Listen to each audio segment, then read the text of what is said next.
হযরত ওমর তিনি মিশরের গভর্নরকে খবর দিলেন। মিশরের গভর্নর এলো। হযরত ওমর বললেন, ও মিশরের গভর্নর, বসো, তোমার সঙ্গে কথা আছে। ছেলেকে ডেকে বললেন, আব্দুল্লাহ, তাড়াতাড়ি ঘরের মধ্য থেকে কিছু খাবার নিয়ে আসো। হযরত আব্দুল্লাহ শুকনা রুটি আর জাইতুনের তেল আনলেন।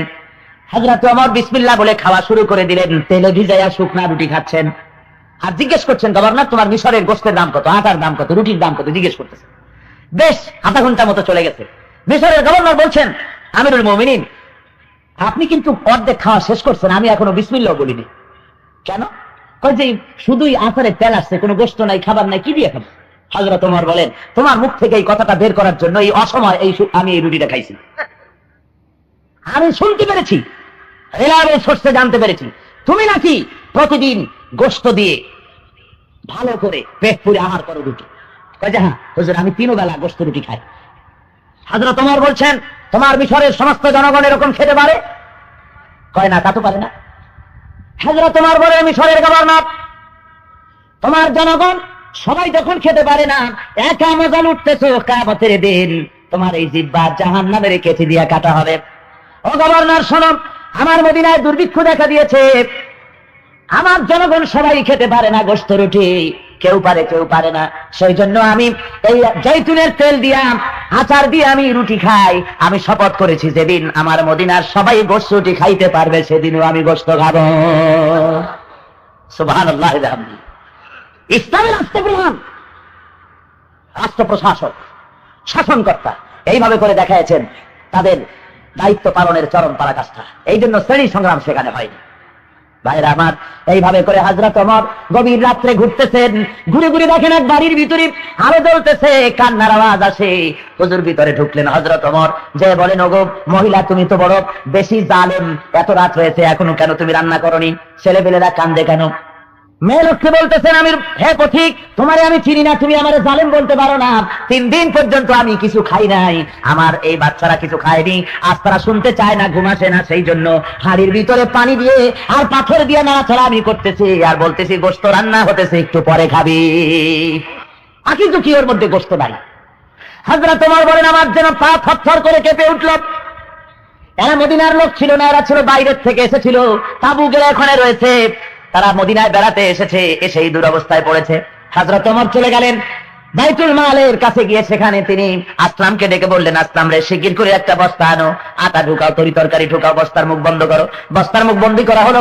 এবার এই বস্তা ধরে হযরত ওমর বলেন, আসলাম, বস্তাটা আমার মাথার উপরে উঠায় দে। আসলাম বলেন, হুজুর, বস্তা বহনকারী খাদেম তো আমি আছি, আপনি কেন মাথায় নেবেন?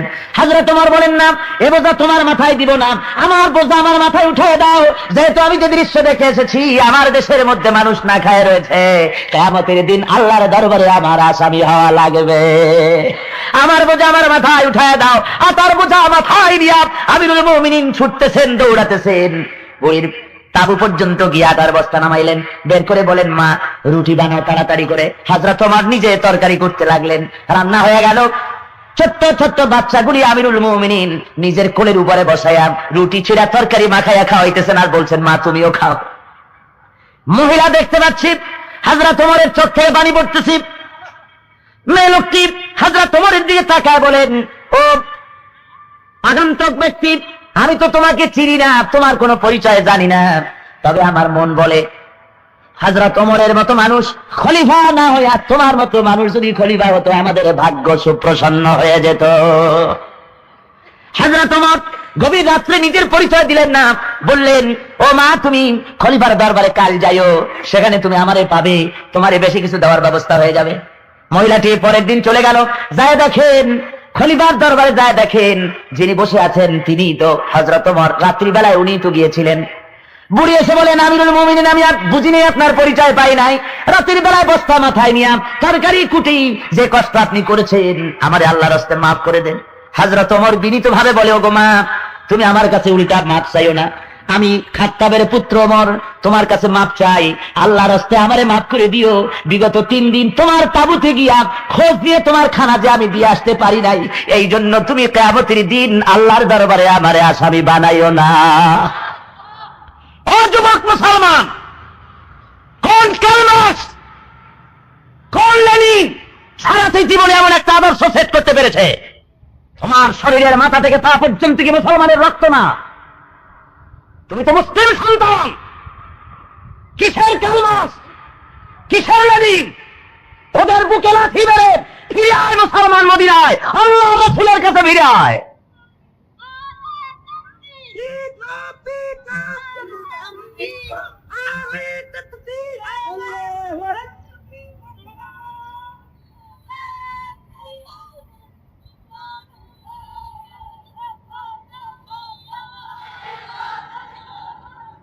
ভাইরা আমার, ভাইরা আমার, আল্লাহ রাব্বুল আলামিন এই সমাজ, এই সুন্দর সমাজ প্রতিষ্ঠা করেছিলেন মদিনায়। কোথায় করেছিলেন? রাসূল করেছিলেন। মদিনায় যে সমাজ কায়েম হয়েছিল, সেই সমাজ কায়েম এত সহজে হয় নাই, রক্ত দেওয়া লেগেছিল। জোরে কোন লাগে নাই? ভাইরা আমার, রক্ত দেওয়া লেগেছে সেই জমিনে। আজ যদি আমরা আল্লাহর দেওয়া বিধান কায়েম করতে পারি, আমাদের তো কোনো জিনিসের অভাব নাই। মহান আল্লাহ রাব্বুল আলামিন এই বাংলার জমিনে আমাদের সব দান করেছেন, কোন জিনিসের অভাব নাই। জোরে বলেন আলহামদুলিল্লাহ, জোরে বলেন আলহামদুলিল্লাহ। কেন আমরা 6 মাস তন্ত্র আর কমিউনিজম করতে যাব? কি দুঃখে আল্লাহ আমাদের জমিন দিয়েছেন। জোরে কোন আলহামদুলিল্লাহ। এমন সুন্দর একটা জমিন পেয়েছেন। আমি পৃথিবীর বহুত দেশ ঘুরেছি, আমার মাতৃভূমি স্বাধীন সার্বভৌম বাংলাদেশের মতো এত সুন্দর জমিন আর কোথাও আমি দেখিনি। আমি পৃথিবীর মধ্যে সবচাইতে বেশি মহব্বত করি মক্কা মুআজ্জামা, মদিনা মুনাওয়ারা, যেহেতু সেখানে আল্লাহর নবীর জন্ম হয়েছে, আল্লাহর নবী শুয়ে আছেন, এই পবিত্র ভূমি হিসাবে। আর জন্মস্থান হিসেবে পৃথিবীর মধ্যে সবচাইতে বেশি মর্যাদা সম্পন্ন জমিন মনে করি আমার জন্মভূমি বাংলাদেশকে। এত সুন্দর জমিন আল্লাহ দান করেছে। জোরে বলেন আলহামদুলিল্লাহ। মহান আল্লাহ রাব্বুল আলামিন বলেন, দুনিয়ার মানুষ ভালো করে শুনে নাও, খাবারের অভাব তোমাদের হবে না, খেতে ভর্তি তোমরা পাবে। একটা আমল তোমাদের করা লাগবে, সেটা হলো এই ওয়ালামু আন্না আহলাল কুরআন আমানু ওয়াত্তাকাউ লাফাতাহনা আলাইহিম বারাকাতিম মিনাস সামাই ওয়াল আরদ। আসমান জনপদের লোকেরা, দেশের লোকেরা যদি আমি আল্লাহর উপর ঈমান আনে আর আমাকে ভয় করার নীতি অবলম্বন করে যদি চলে, আল্লাহ বলেন আকাশ ও জমিনের বরকতের দরজা সব খুলে দেব। জোরে বলেন সুবহানাল্লাহ। আকাশের জমিনের বরকতের সব দরজা আমি আল্লাহ খুলে দেব। এমনিতেই দেখেন, আপনারা তো কোন নাই নেই, আসলে অনেক কিছু আছে আমাদের বিরাট কৃষি সম্পদ আছে, আমাদের বিরাট জমিন আছে। আবাদযোগ্য জমির পরিমাণ প্রায় 2,40,00,000 একর বাংলাদেশ। জোরে বলেন আলহামদুলিল্লাহ। এর মধ্যে চাষকৃত জমির পরিমাণ প্রায় 2,20,00,000 একরের মতো বিরাট জমিন আল্লাহ দান করছে। এরপরে দিয়েছেন বিরাট বনজ সম্পদ। বাংলাদেশে মোট 32,53,860 একর জুড়ে আছে বিরাট জাতীয় বন সম্পদ। জোরে বলেন আলহামদুলিল্লাহ। কি বিরাট বন সম্পদ আমাদের আছে। সব চোরাচালান হচ্ছে, অননুমোদিত উপায় পাইকারি দরে গাছ কাটা হচ্ছে। গাছ আল্লাহর নিয়ামত। গাছ আল্লাহর কি নিয়ামত। আগে মুরব্বীদের দেখছি, দাদা বাপ তাদের দেখেছি, গাছ একটা কাটতো তো আরো 5টা লাগাই তারপরে কাটতো, ঠিক কিনা কর। আর এখন অভ্যাসী হয়ে গেছে, উলট পালট করে দেবা লুচে পিঠা খাই, জনমের মতো গাছ কাটিয়ে শেষ করে ফেলেছে। গাছ লাগানো ইবাদত, সওয়াব। জোরে বলেন আলহামদুলিল্লাহ। একটা কাটবেন তো 6টা লাগা। এই গাছগুলি আল্লাহ তৈরি করেছেন, বাগান বানিয়েছেন, নিয়ামত দিয়েছেন। গভর্নমেন্ট পাহারা দেওয়ার জন্য সেখানে গাছ রেখেছে, কিন্তু গাছরা খেতে নিজেই এখন খাওয়া আরম্ভ করছে।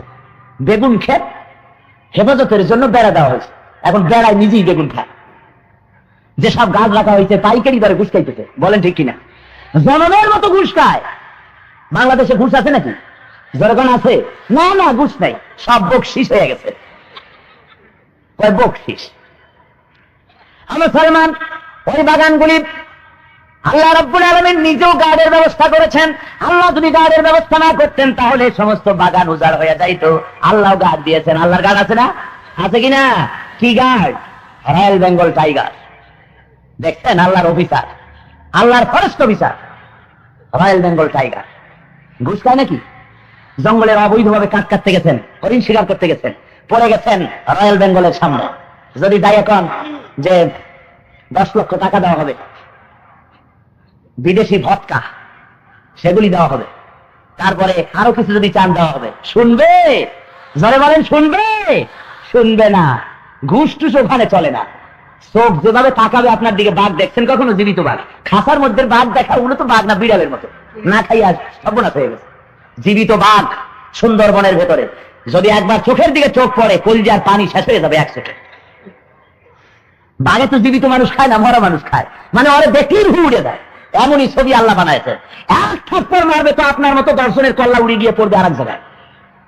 আল্লাহর এই বিরাট বিরাট বাঘগুলি রয়েছে, বড় বড় হাতি আছে, দেখছেন কি শক্তি! ওই হাতির পিঠের উপরে সলিমুদ্দিনে বসে। সলিমুদ্দি কই সেই জন্য যে হাতির তুলনায় মানুষ কত ছোট, এতটুক মানুষ, আর হাতিটা বিরাট বড়ি, ওর মাথার উপরে বসে ঠ্যাঙের উপরে ঠ্যাং ফেলাইয়া ঠ্যাং না সলিমুদ্দিন। তারপরে আবার লাঠির মাথায় একটা পিন লাগাইয়া ওইটা দিয়ে মাথার উপরে এরকম গুঁতা দেয়। হাতি কানে একটু আর চোখে তাকায়, আর মনে মনে ভাবে আশরাফুল মখলুকা, তোরে আল্লাহ সৃষ্টির সেরা বানাইছে, তাই তুই আমার পিঠে বসে আমার পিঠাস, নইলে পরে তোর মতো 15-20টা মাথা এক জায়গায় করিয়া চাপ দেওয়া লাগে না, শুধু পাও খান থবো আর বেলের মতো ফট করে একটা আওয়াজ হবে। আল্লাহ রাব্বুল আলামিন সব মানুষকে দান করেছেন, নাফরমানেরা পাইকারি দরে বন উজাড় করে গাছ লাগায় না। বেশি করে গাছ লাগাও, নিয়ামত ভাইরা আমার। শুধু তাই নয়, এরপরে আছে নদী সম্পদ। বাংলাদেশে ছোট বড় প্রায় 250টি নদী আছে, যার দৈর্ঘ্য 3200 বর্গ মাইল। আল্লাহ মেহেরবানি, পানি কম নাই, যথেষ্ট পানি ছিল, কিন্তু ফারাক্কার জ্বালায় পানি টানি শুকাইয়া সব একেবারে উত্তরবঙ্গের 8টি জেলা মরুভূমি হতে চলেছে, আরো মরুভূমি হয়ে যাবে। তোমরা তো মুনাফিক, আল্লাহ পানি দিবেন কেন? পানি দিছিলেন মুনাফিকের কারণে, রক্ষা করতে পারবেন। ভারতের কি ক্ষমতা তোমার দিকে চোখ রাঙিয়ে তাকায়? তুমি তো মুসলমান, ও তো সেই ভারত যেখানে আমার পূর্বপুরুষ সুলতান মাহমুদ 18 বার আক্রমণ করে ভারতকে কাঁপিয়ে দিয়েছে।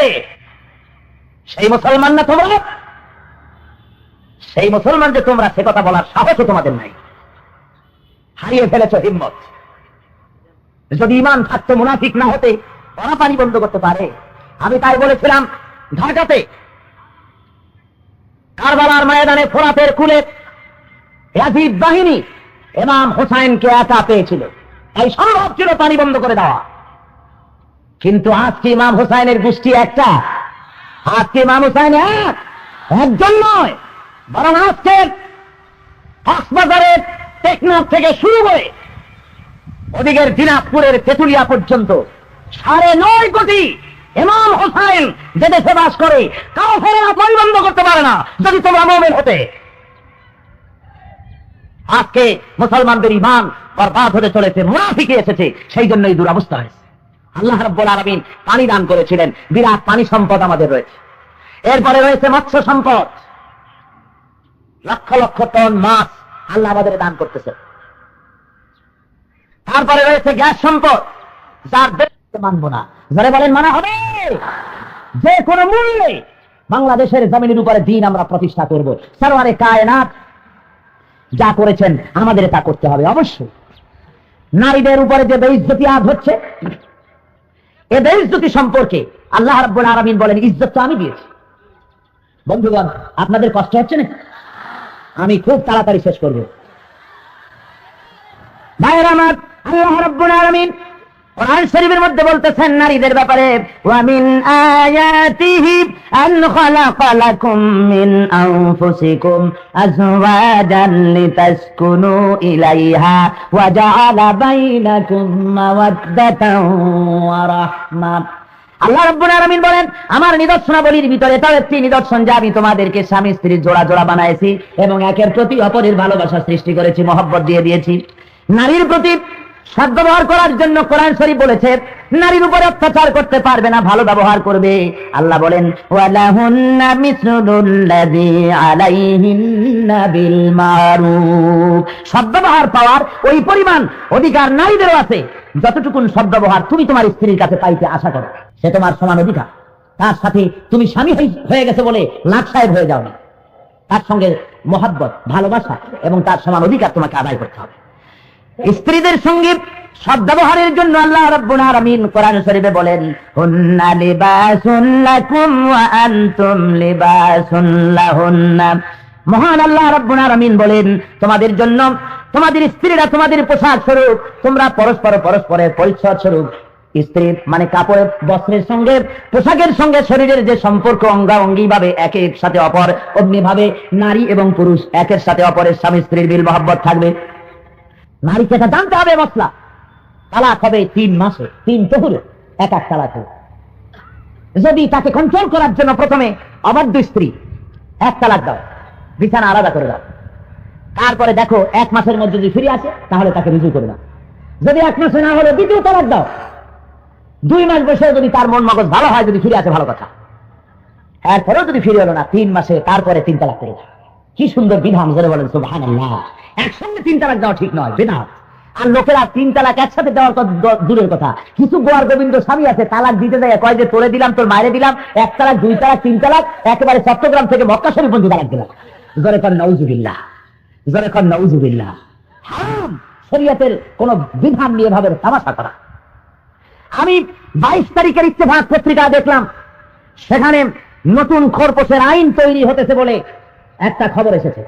সে খবরটি পত্রিকার কাটিংটি আমার হাতে আছে, ইত্তেফাক 22 তারিখ, প্রথম পৃষ্ঠা। ওখানে লেখা হয়েছে তালাক প্রাপ্তা মেয়েদের পুনরায় বিবাহ না হওয়া পর্যন্ত সাবেক স্বামী খোরপোশ দিতে বাধ্য থাকিবে। এই মর্মে সরকারের আইন প্রণয়নের উদ্যোগকে মহিলা পরিষদ স্বাগত জানিয়েছে। মহিলা বিষয়ক মন্ত্রণালয় এই আইনের প্রস্তাবমূলক সুপারিশে আইন মন্ত্রণালয় পাঠাইছে। এই পত্রিকার এই খবরের শেষ অংশে শেষ পৃষ্ঠায় কয়েকজন কমিউনিস্টের নাম আছে, তারা মেয়েদেরকে এভাবে উদ্বুদ্ধ করেছে এই আইনকে পাস করাবার জন্য। আমরা গভর্নমেন্টকে জানাই দিতে চাই, কোরআন শরীফ খেল তামাশার বিষয় নয়। গভর্নমেন্ট পারিবারিক আইন নিজে পরিবর্তন সংশোধন করার কোন অধিকার নাই। পারিবারিক আইন আল্লাহ নিজে করে দিয়েছেন।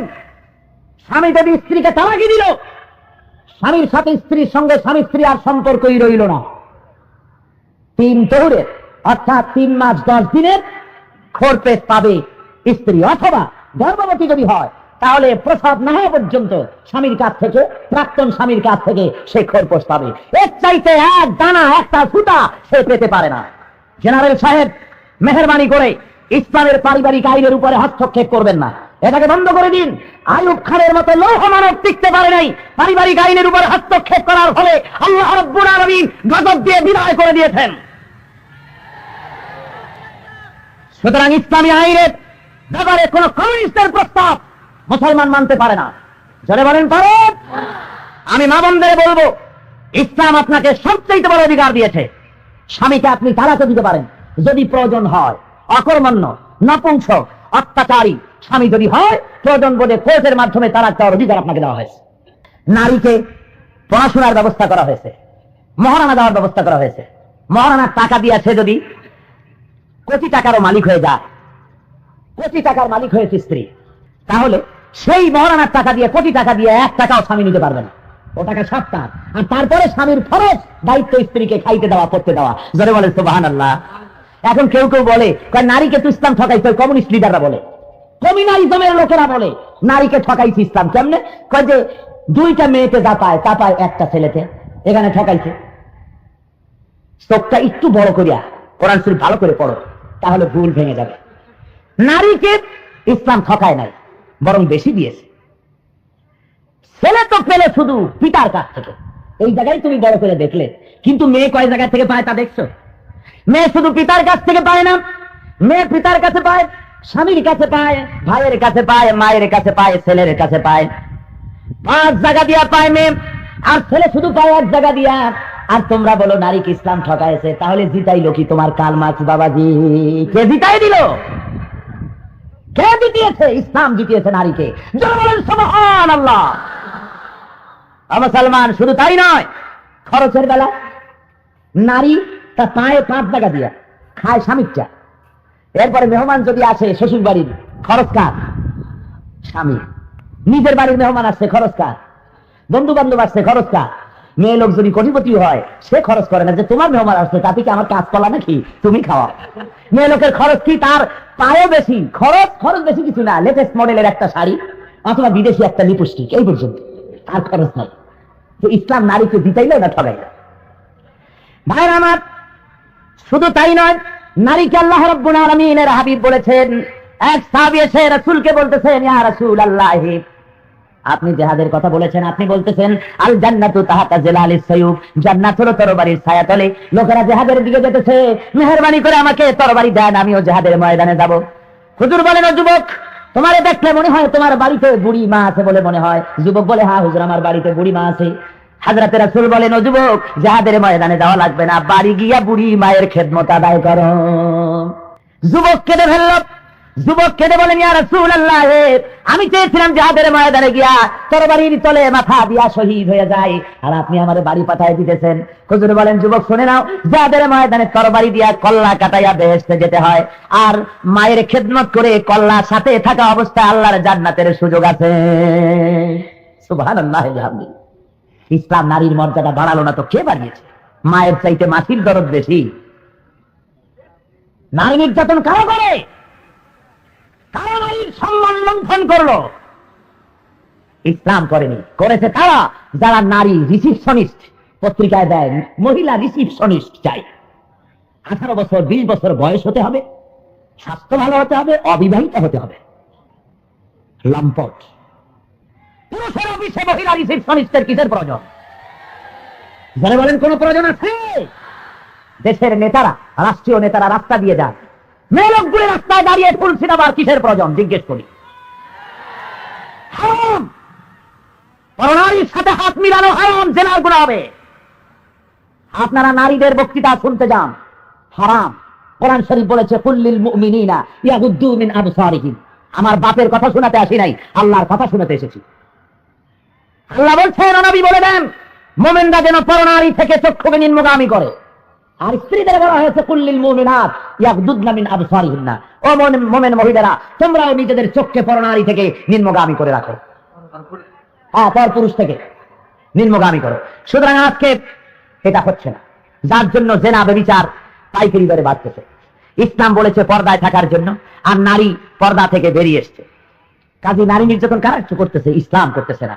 আর মুসলমানদের আমাদের বলে কি, আমরা যখন এই নারী নির্যাতনের বিরুদ্ধে কথা বলি যে তাদের পর্দায় রাখা হোক, ওরা তখন বলে যে নারীদেরকে অবরোধ প্রথার মধ্যে ঢুকিয়ে দেওয়া হতেছে। আমাদের বলে এরা হলো রিয়াকশনারি, প্রগতিশীল, গোঁড়া, মৌলবাদী, ফান্ডামেন্টালিস্ট।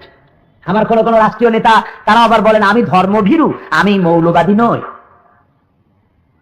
মুসলমান, আমাদের যদি তোমরা মৌলবাদী বলো, প্রতিক্রিয়াশীল বলো, আর মনে করে মৌলভী সাহেবরা বাংলা বোঝে না, আমরা বাংলা পড়ছি, ইংরেজিও পড়ছি, বুঝি। দাঁত পিছে পিছে গাল যায়, রিয়াকশনারি, প্রতিক্রিয়াশীল। আমি বলি, একবার না, দুইবার না, আমরা লক্ষ কোটিবার প্রতিক্রিয়াশীল। আমরা মৌলবাদী, আমরা গোড়া, একবার দুবার না, কোটিবার। কারণ মৌলবাদী, মৌল শব্দ এসেছে মূল থেকে। মৌল শব্দ কোথেকে এসেছে? মূল থেকে। আমরা গোড়ায় আছি, মূল ধরে আছি। মূল কি? মূল হলো আল্লাহ রসুল। মূল কি? আল্লাহ এবং আল্লাহ রসুল। মূল হলো কোরআন আর হাদিস। তা আমরা গোড়া ধরে আছি, মূল ধরে আছি। আমরা যদি গোড়াবাদী হই, আমরা যদি মূলবাদী হই, তোমরা তো তাহলে আগাবাদী। ডালে ডালে বেড়াও, নিত্য নতুন ফুলের মধু খাইয়ে বেড়াও, ঠিক কিনা? তোমরা আমাদের বলেছো প্রতিক্রিয়াশীল। নিশ্চয়ই লক্ষবার কোটিবার আমরা প্রতিক্রিয়াশীল। ক্রিয়া থাকলেই তো প্রতিক্রিয়া হয়, অ্যাকশন থাকলে রিয়াকশন হয়। আমাদের ভিতরে আছে ইমানের ক্রিয়া। কি আছে বেরোন? ইমানের অ্যাকশন আছে। তাই ব্লু ফিল্ম, অশ্লীল ছবি, অশ্লীল ম্যাগাজিন দেখলে প্রতিক্রিয়া হয়। জেনা ব্যভিচার দেখলে ক্রিয়া আছে বলে প্রতিক্রিয়া হয়। সেই অর্থে আমরা প্রতিক্রিয়াশীল। আর তোমাদের ইমানের ক্রিয়াও নাই, প্রতিক্রিয়াও নাই। তোমরা তো বেহেত, অর্থাৎ প্যারালাইজড হয়ে গিয়েছো। তোমরা ইমানও নাই। ইমান না থাকলে প্রতিক্রিয়া হবে কেন? হইতে পারে, জোরে গান, জোরে বলেন, হতে পারে, পারে। সুতরাং মেয়েদেরকে আজ ইসলাম তাকে চাকরির সুযোগ দিয়েছে। মেয়েরা চাকরি করতে পারবে, মেয়েরা নামাজ পড়তে পারবে, জামাতে নামাজ পড়তে পারবে, ঈদের নামাজ পড়তে পারবে, জুমায় মসজিদে যেতে পারবে। ইসলাম অধিকার দিয়েছে। জোরে বলেন সুবহানাল্লাহ। এক শ্রেণীর তথাকথিত মৌলবী যারা বলেন তাফসীরের মাহফিলে মেয়ে লোকদেরকেও ডাকা হইতেছে, এটা তাদের কাছে খুব নিন্দনীয় ব্যাপার। আর মেয়ে লোকেরা যখন সিনেমায় যায় তখন কিন্তু হুজুররা নীরব, নিথর। মুসলমান, ইসলাম যা বলেছে তার চাইতে বাড়াইও না। আল্লাহর নবীর মসজিদ, মসজিদে নববী, যেখানে 1 রাকাত নামাজ পড়লে 50,000 রাকাতের নামাজের সওয়াব হয়, সেই মসজিদে আল্লাহর নবী নিজে মেয়ে লোকদের জায়গা সংরক্ষণ করেছেন, সংরক্ষিত করেছেন। একটা দরজা রেখেছেন আল্লাহর নবী নিজে, যে দরজার নাম বাবুল নিসা, মহিলাদের দরজা। সুবহানাল্লাহ। ইসলাম অধিকার দেয়নি তো কে দিয়েছে? নারীদের জন্য মসজিদে নববীতে আলাদা জায়গা সংরক্ষিত, একটা অন্থার জায়গা মেয়ে লোকদের জন্য। যেরকম সুবহানাল্লাহ। মেয়েদের অধিকার ইসলাম দিয়েছে, দেয়নি মার্কস, লেনিন, হেগেল, মাও সেতুং, ডারউইন, সমাজবাদী, জড়বাদী, এই কমিউনালিজমের লোকগুলি তারাই দেয়নি। তারা নারীকে চেয়েছে ভোগ করতে। তাই বলেছে, ও মহিলারা তোমরা এসো, তোমরা এসো, 2 ফুটি পুরুষের সাথে কাঁধে কাঁধ মিলিয়ে, পুরুষ আর নারী সমান শক্তি বাংলাদেশে, আমাদের পাশে এসে দাঁড়াও। পাশে আসলি তো সুবিধা। নাউযুবিল্লাহি মিন যালিক। বিয়াদব। মেয়েদের জায়গা ভিন্ন, তোমার পাশে নয়। মিছিল করতে গিয়ে মেয়েদেরকে সামনে নেয়, হারাম, লম্পট। নইলে পরে মিছিলে মেয়ে লোক নেয় কেন? মেয়ে লোক কেন রাজনৈতিক মঞ্চের পরে বেহায়া হয়ে বক্তৃতা করবে? বুখারী শরীফের হাদিস, বুখারী শরীফের হাদিস, আল্লাহর নবী বলেন, লা ইউফলিহা কওমুন ওয়াল্লাহু আমারাহুম ইমরা। রাহুল বুখারী। কোরআন শরীফের পরে সহিহ কিতাব আকাশের নিচে জমিনের উপরে যদি থাকে, তার নাম কি? বুখারী শরীফ। আল্লাহর নবী বলছেন, যদি কোন দেশের লোকেরা তাদের জাতীয় সমস্যা সমাধান কোন নারীর হাতে ছেড়ে দেয়, সে জাতির কল্যাণ কোনদিন হবে না। সুতরাং ওরা বলে নারীদের দাও, ময়দানে আসুক 50-50। 50-50 করতে গিয়া রাস্তায় নামাই দিয়েছে পাথর ভাঙ্গার জন্য। আমি ওই যখন মেয়ে লোকদের দেখি রাস্তায় পাথর ভাঙ্গে, তখন আমি বলি যে ঠিক আছে ভাঙ্গো। সমান অধিকার যখন চাইছো, ইসলাম যা দিয়েছে তার চাইতে বেশি, এরপর রিক্সা চালাবা, সমান অধিকার। সাম্পানে উঠবা, সাম্পান চালাইবা, সুবেরি গাছে উঠে সুবেরি পারবা। কিন্তু তুমি মায়ের জাত, তোমাকে আল্লাহ এভাবে ইজ্জত নষ্ট করতে চায়নি। তুমি মায়ের জাত, তুমি শ্রদ্ধার পাত্র। জোরে বলেন সুবহানাল্লাহ। রাসূলের কাছে একজন এসে বলছে, হুজুর খেদমত করবো কার? হুজুর কয় তোমার মায়ের। তারপর কার? তোমার মায়ের। তারপর কার? তোমার মায়ের। তারপর কার? হুজুর বলেন তোমার কি কার? মায়ের কথা কয়বার বললে? আমার মায়ের জাতিরা, আমার বোনেরা, তোমাদের ইজ্জত ইসলাম পিতার চাইতে 3 গুণ বাড়ায় দিয়েছে। সুবহানাল্লাহ। জোরে বলেন সুবহানাল্লাহ। তোমাদের ইজ্জত নষ্ট করতেছে রুশপন্থীরা, আমেরিকাপন্থীরা তোমাদের রাস্তায় নামিয়েছে, পুরুষের পাশে চাকরি দিয়েছে। মেয়ে লোক চাকরি করবে, কিন্তু তার ভিন্ন কক্ষ হতে হবে। ব্যাংকে চাকরি করবে, কল কারখানা, ক্ষেত খামার, অফিস আদালত, প্রয়োজন বোধে মেয়ে লোক চাকরি করতে পারবে, কিন্তু তার ভিন্ন ক্ষেত্র হতে হবে। পুরুষের সাথে কোনো সম্পর্ক থাকবে না। ঠিক বলছি নাকি? আজকের যত গার্মেন্টস ফ্যাক্টরি হয়েছে বাংলাদেশে, আমি এগুলিকে আল্লাহর গজব বলে মনে করি। নারীদেরকে শ্রমিক হিসাবে বেশি করে নিয়েছে কেন? আমরা জানি এই পুঁজিবাদী লোকগুলি নারীর লেবারটা সিট খুব কম পয়সায়, ওরা হরতাল করতে নামতে পারে না, ওরা বক্তৃতা করতে পারে না, সেই জন্য কম দামে মেয়ে লোকগুলি নিয়ে গার্মেন্টসে ভর্তি করানো হয়েছে। হাজার হাজার নারীদের পর্দা লুণ্ঠন করা হয়েছে। এগুলো জেনা ব্যভিচারের আড্ডায় পরিণত হয়ে গেছে। সুতরাং নারীর কর্মক্ষেত্র আলাদা হতে হবে। হাদিস থেকে কথা বলছি, ওলামা কিরাম হাজার হাজার আছেন। বলুন, হযরত আয়েশা সিদ্দিকা রাদিয়াল্লাহু তাআলা আনহা জিহাদের ময়দানে যান নাই? 6 লক্ষ হাদিসের হাফেজা, 30 পারা কোরআনের হাফেজা, বিদুষী মহিলা, গোটা বিশ্বের সমস্ত মুমিনের মা হযরত আয়েশা সিদ্দিকা রাদিয়াল্লাহু তাআলা আনহা হুজুরের সঙ্গে জিহাদের ময়দানে গিয়েছে। শুধু তাই নয়, জিহাদের ময়দানে গিয়ে মুসলিম মহিলারা আহত সৈনিকদেরকে ব্যান্ডেজ করেছে, ফার্স্ট এইডের কাজ করেছে। তারা মহিলারা প্রয়োজন বোধে সমস্ত কাজ করেছে। সুতরাং মেয়েরা চাকরি করতে পারবে, সব পারবে। কিন্তু কোন মেয়ে লোক মুসলমান দেশে পুলিশ বানাইয়া প্রেসিডেন্টের সামনে, নেতাদের সামনে টাইট ফিট জামা গায়ে দিয়া লেফট রাইট করবার অধিকার দেওয়া হয় নাই। মহিলা পুলিশ হয়। মহিলা পুলিশ হওয়ার দরকার কি? আমি এয়ারপোর্টে একদিন জিয়াউর রহমান সাহেবের সময় এক মহিলা পুলিশের সাথে দেখা। আমি বললাম, মা তুমি পুলিশ হয়েছো কেন? কয় যে জাতীয় সম্পদ হেফাজত করার জন্য। আমি বললাম, মা আল্লাহ তোমার যে সম্পদ দিচ্ছে তাই হেফাজত করতে তো 10টা পুলিশ লাগে কমসে কম, তুমি জাতীয় সম্পদ হেফাজত করবা। মহিলা পুলিশ প্রয়োজন। কোথায় প্রয়োজন? মহিলা পুলিশ প্রয়োজন মহিলা চোর তার দেহ তল্লাশির জন্য, তার ফিজিক্যাল টর্চারের যদি প্রয়োজন হয় তাহলে সেখানে মহিলা পুলিশ লাগবে। বিদেশ থেকে আগত মহিলা যাত্রী দেহ তল্লাশির জন্য মহিলা পুলিশের প্রয়োজন, রেপ করার জন্য নয়, চোর ধরার জন্য। নারীর স্বতন্ত্র ক্ষেত্র, ইজ্জত আর সম্মানের ক্ষেত্র দিয়েছে ইসলাম। যারা বলেন কে দিয়েছে? ইসলাম দিয়েছে। আমি তাই আমার মা বোনদের বলবো, আপনাদের অধিকার আপনারা আদায় করে নিন। কোন মিছিলে আপনারা যাবেন না, হারাম। মেয়েরা যদি মিছিলে বের হয়, যদি দরকার হয়, বোরখা পরিহিতা হয়ে ইসলামের জন্য ময়দানে নামবেন। যদি ডাক আসে জিহাদের, তাহলে শুধু নারী নয়, পুরুষ নয়, নারীরাও বোরখা পরে রাস্তায় বেরিয়ে আসবে। যদি প্রয়োজন হয় তাহলে সে ধরনের ডাক আসবে ইনশাআল্লাহুল আজিজ। এছাড়া জায়েজ নাই ঘর থেকে বের হওয়া। আপনাকে সব রকমের অধিকার ইসলাম আপনার জন্য রেখেছে। সুতরাং ইসলামের এই অধিকারগুলি আদায় করবার জন্য, এই অধিকার ভোগ করার জন্য নারীদেরকে ইসলামী বইপত্র পড়ার জন্য আমি অনুরোধ করছি। মেয়েদেরকে আমি বলবো, আপনারা আপনাদের সংসারকে ইসলামের দুর্গ বানান। ছেলেপেলেরা যেন ইসলাম আপনার ঘরের ভিতর থেকে ইসলাম যেন শিখতে পারে। জোরে বলেন আলহামদুলিল্লাহ। ছেলে মেয়েদের ভালো ভালো নাম রাখুন। আজকে নামেরও সর্বনাশ হয়ে গেছে। ছেলের নাম ছয় জিরো, ছেলের নাম নাট, তারপরে স্ক্রু ড্রাইভার, মানে ইংরেজি নাম যা পছন্দ আসে, মুখে যা আসে একটা খেয়ে দেয়। তারপরে মেয়ের নাম ছয় আপেল, আঙ্গুর, বেদানা, নাচে না, পড়ে না, ওঠে না, যা খুশি।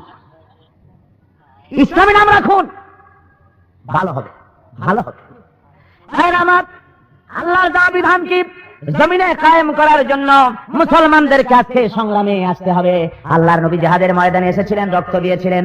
নবী আমার মুতার প্রান্তরে রোমকদের বিরুদ্ধে লড়াই করেছিলেন, বড় শক্তির সঙ্গে যুদ্ধ করেছেন। যদি প্রয়োজন হয় বাংলাদেশের মুসলমানদেরকেও জিহাদের ময়দানে আসতে হবে। রাজি আছেন? আল্লাহর নবী ঘোষণা করলেন রোমক সাম্রাজ্যের বিরুদ্ধে মৌতের প্রান্তরে যুদ্ধ হবে। ওরা 3000 আসতেছে, ওরা 1 লক্ষ আসতেছে। হুজুর 3000 মুসলমান তৈরি করলেন, আর ওই 3000 মুসলমানদের মধ্যে প্রধান সেনাপতি হিসাবে আল্লাহর নবী নাম ঘোষণা করলেন। আমার পালক পুত্র হযরত যায়েদের নাম আমি ঘোষণা করলাম। 2 নম্বরে জাফর বিন আবি তালেব, 3 নম্বরে আব্দুল্লাহ বিন রাওয়াহা, 3 জন সেনাপতির নাম ঘোষণা করলাম। তোমরা বাড়ি গিয়া তোমাদের বিবি বাল বাচ্চার মায়ের কাছে বিদার সালাম করে আসো। ভাইরা আমার, একই জিহাদের ময়দানে একজন লাগবে মাত্র, একজন সেনাপতি লাগে, কিন্তু সেনাপতির নাম 3 জন বলা হলো। কয়জন? ওই 3 জন বুঝতে পেরেছেন যে আমরা যে জিহাদের ময়দানে যেতেছি জীবনে আর ফিরে আসতে পারবো না, জনমের মতো বিদায় হয়ে যাব। রাসূল তো 3 জনের নাম নিয়েছেন। হযরত যায়েদ বলেন, ইয়া রাসূলুল্লাহ, আপনি সালাম দিতে বলেছেন মা বাপকে, আমার আব্বা জান তো আপনি আমাকে অর্ডার করেছেন, আমি মেনে নিয়েছি। আর আবার মা হযরত আয়েশা ঘরের মধ্যে, আমি তাকে সালাম করতেছি, আমার কথা তো তিনি শুনেছেন, আমার তো আর কোনো জায়গায় যাওয়ার দরকার নাই। হযরত জাফর চলে গেলেন নিজের বাড়ি গিয়ে বেগমকে ডেকে বলেন, ও বিবি সাহেবা, আল্লাহর নবী আমার নাম জিহাদের ময়দানে ঘোষণা করেছেন, আমি জিহাদে যেতেছি, আমাকে মাফ করে দিও।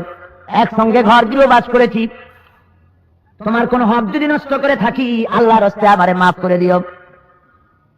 বেগম কাঁদতেছেন আর বলছেন, ওগো প্রাণের স্বামী, জিহাদের ময়দানে চলে যান, আমি তো বাধা দিতে পারি না, আল্লাহর নবী অর্ডার দিয়েছেন। তবে আমি আল্লাহর কাছে ফরিয়াদ করব, রব্বুল আলামিন আমার স্বামীকে জিহাদের ময়দান থেকে গাজী বানাই আমার কাছে ফিরাইয়া দিও। হযরত জাফর রাদিয়াল্লাহু তাআলা আনহু তিনি তরবারি বের করে স্ত্রীর পিঠের উপরে মৃদু আঘাত করলেন, বললেন, বেগম উল্টা দোয়া করো না, তোমার এই দোয়া আল্লাহর দরবারে কবুল হবে না। যেহেতু আল্লাহর নবী আমার নাম 2 নম্বরে ঘোষণা করেছেন, নিঃসন্দেহে আমি শাহাদাত বরণ করব, কোনো সন্দেহ নাই বিবি, তোমার সঙ্গে জনমের মতো দেখা হয়ে গেল, আর দেখা হবে না। বেগম কান্দি, কোটি মাসুম বেগুনা বাচ্চারা আব্বা আব্বা বলে চিল্লাচ্ছেন, কাঁদতেছে। হযরতে জাফর পিছনের দিকে ফিরে তাকালেন না, বিবিকে সালাম দি মদিনার দিকে, হুজুরের দিকে রওনা করেছেন। ওদিকে আব্দুল্লাহ বিন রাওয়াহা নিজের স্ত্রীর কাছে বিদায় দিতে যাচ্ছেন। এইটা ছিল তার বাসর সজ্জার রাত, ফুল সজ্জার রাত। স্ত্রীর কাছে চলে গেছেন, রুমের মধ্যে স্ত্রী কোরআন শরীফ তেলাওয়াত করতেছিলেন।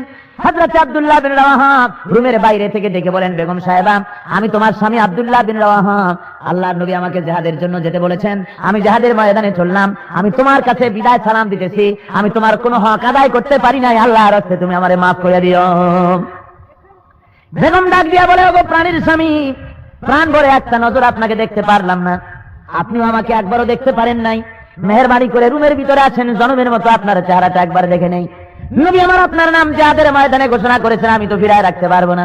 হযরত জাফর বলেন, আল্লাহর নবী সালাম দিতে বলেছেন তাই আসলাম, নইলে আসতাম না, আমি রুমের ভিতরে ঢুকলে পরে তোমার প্রতি আমার মায়া মহব্বত বেড়ে যেতে পারে।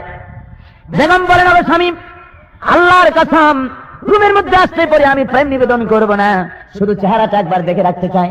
যদি আপনার চেহারাটা একবার দেখে রাখতে পারি, কিয়ামতের ময়দানে এই উদ্দেশ্য দেখব, যাতে করে কিয়ামতের দিন হাসরের ময়দানে আল্লাহর দরবারে আপনাকে যেন আমি স্বামী হিসাবে চিনে নিতে পারি।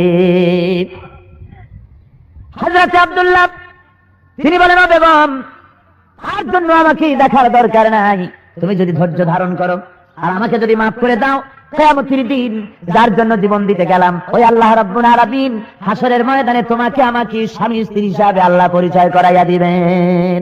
3000 মুসলমান 1 লক্ষ কাফিরদের বিরুদ্ধে, রোমানদের বিরুদ্ধে মৌতের প্রান্তরে লড়াইতে লেগে গেলেন। হযরতে যায়েদ অনেকগুলি কাফির নিধন করে শাহাদাত বরণ করলেন। হযরতে জাফর এবার ইসলামের ঝান্ডা নিয়ে অগ্রসর হতেছেন। কাফির বেঈমানেরা ঘেরাও করে ফেলে দিয়েছে। হযরত জাফরের ডান হাতে কোপ দিয়েছে, হাতটা ঝুলে পড়েছে। এবার হযরতে জাফর বাম হাতে তরফ তুলে ধরেছেন ঝান্ডা, বাম হাতে কোপ পড়েছে। কর্তৃত ঝুলন্ত হাত দিয়ে ঝান্ডা বুকের সাথে জড়ায় ধরে হযরতে জাফর পাশের সাহাবীকে ডেকে বলে, ও আল্লাহর নবীর সাহাবী, নবীজিকে সালাম বলে দিও, আর বলে দিও জীবনের শেষ মুহূর্ত পর্যন্ত ইসলামের পতাকা কামড়ায় ধরে উঁচু করে রেখেছিলাম। আল্লাহ নবীকে জানায় দিও, আমার মনে হয়, ও নবীর সাহাবী শুনে নাও, আমার মনে হয় আমি শহীদ হয়ে যাব, যেহেতু আমি এখন আমার নাকির ভিতরে আল্লাহর জান্নাতের সুঘ্রাণ পেতেছি। ভাইরা আমার, হযরতে জাফর শহীদ হয়ে গেলেন। হযরতে আব্দুল্লাহ বিন রাওয়াহা, হযরতে আবু উবাইদা দুইজনে মিলে চললেন ঝান্ডা ধরার জন্য। যেতে যেতে তারা গিয়ে দেখেন দূরে পতাকা উঠতেছে। মনে মনে ভাবলেন, আমরা যাওয়ার আগে পতাকা কে উড়ালো?